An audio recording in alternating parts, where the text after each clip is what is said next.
Hey, Voodoo, Iboya, Ibuche, everybody in Cyberlands, your favorite Babalao, at least I hope so. Omodum, Odileke, coming at you with another great video. All right, you guys know it. Faster and funnier. All right, that's my goal this year. Right, I'm not going to give you no intro, but I will tell you, give me the like, give me the share, give me the comments, do all that good jazz so we can spread the good word of this faith and tell those stories that need to be told so we can better understand the interpretations and better understand the why behind the things that we do.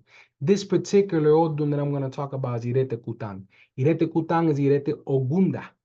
Okay, Irete Kutan, Irete Ogunda is a sign itself that talks a lot about where the earth gives, but the earth can take, right? And this is a very significant sign for anybody who holds this Odun in any type of their consecrations, because it's one of those things that basically outlines the reasons why we have otases, rocks, right? To form our orishas. It talks about why blood sacrifices are very important in this faith. It also talks about why we do things with the Egguns, the spirits first, before we start ceremonies. Irete Kutan, a beautiful sign that gives a lot of nurture, right? And for those who have this sign, you have a spiritual journey in front of you that you cannot fault on. It's a spiritual journey that you need to sit with your elders and see how you're going to go up the ladder in order for you to be a priest or a priestess. Very important sign. Irete Kutan. Let's go into this pataki. In this particular pataka, we talk about the beginning of creation. We talk about when Olodumare created the universe. And when he created this Orisha Aye, this earth that we are on, this planet, right? He had to create the forms of nature in order to make this a habitable place for the humans. So we're talking a parallel story from the creation of the earth that many have probably heard. So now the earth is done. Obatala has created the clay. And right before we start to give life to this clay. And Olodumare is putting breath to this clay, right? We saw something. We saw something. And that was the creation of fire, air, earth, and water. And these were basically divinities, energies that were gonna help complement Olofin as he governed the earth. Now, the higher spirits were known as the Agbaodu. The Agbaodun were the fire elements, right? These energies didn't have form; they were just energy, right? So earth, water, fire, and earth were just energy at this point. And at this very moment, Olofin ordered the Agbaodun spirits to worship the Edamurin.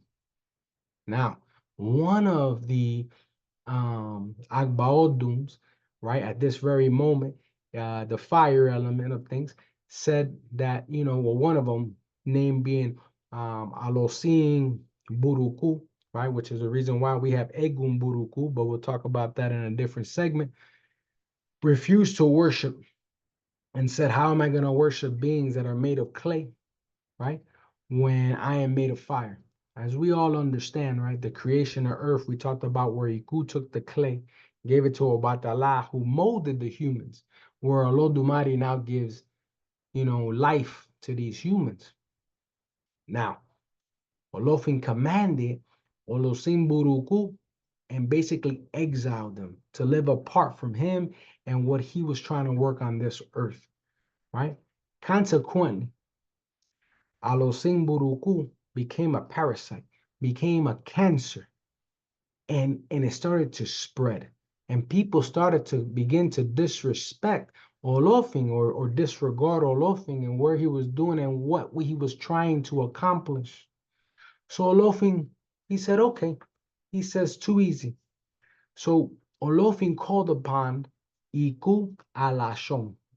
Iku Alashon is Iku, Grim Reaper, death, right? And began to work the earth. And when we know Iku is going to work, we understand things are going to happen. So we begin to hear the words of Iku, Opolopo eleri, Iku bobo Edamurin, Iku lobi osha, Orisha Eggun, right? Which basically says all must die. And at that moment, all did die. Why? Because if you hear me say that one verse, it talked about Iku Idamurin, everyone's gotta go. By way of Iku Lobi Osha Orisha Eggun.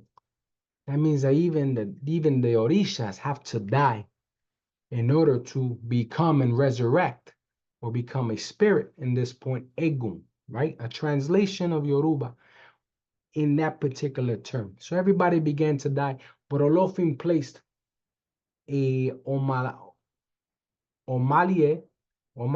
Omalaye, correct me if I'm wrong, but anyway, Omalye Eggun becomes a king of the Egguns. And we begin to see this parallel story kind of transition itself in the Uri Bufun or Yagume, Ogunda Mei, and we begin to kind of see how the land of the Egguns begins to transition with Orisha.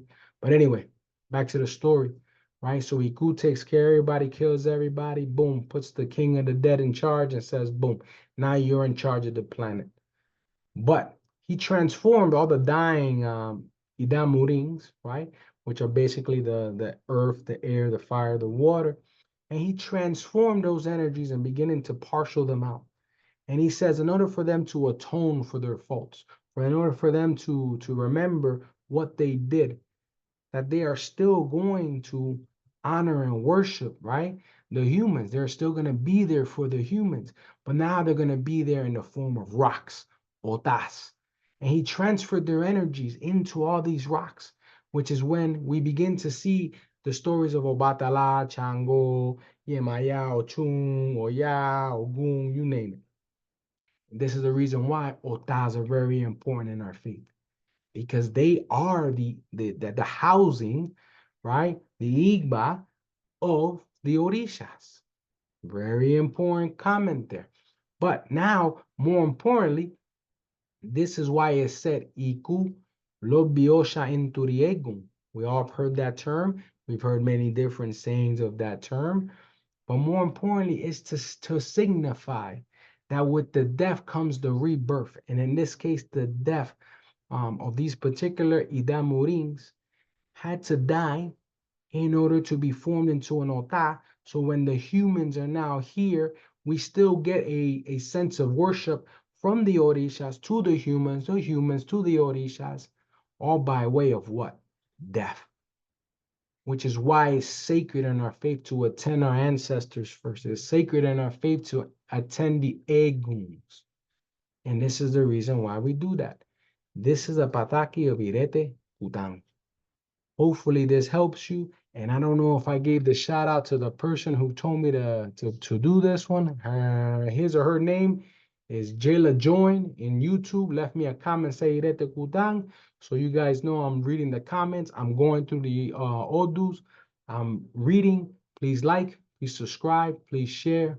And with that said, Iburu, Iboya, Abucheche, Cyberland, much love to each and every one of you.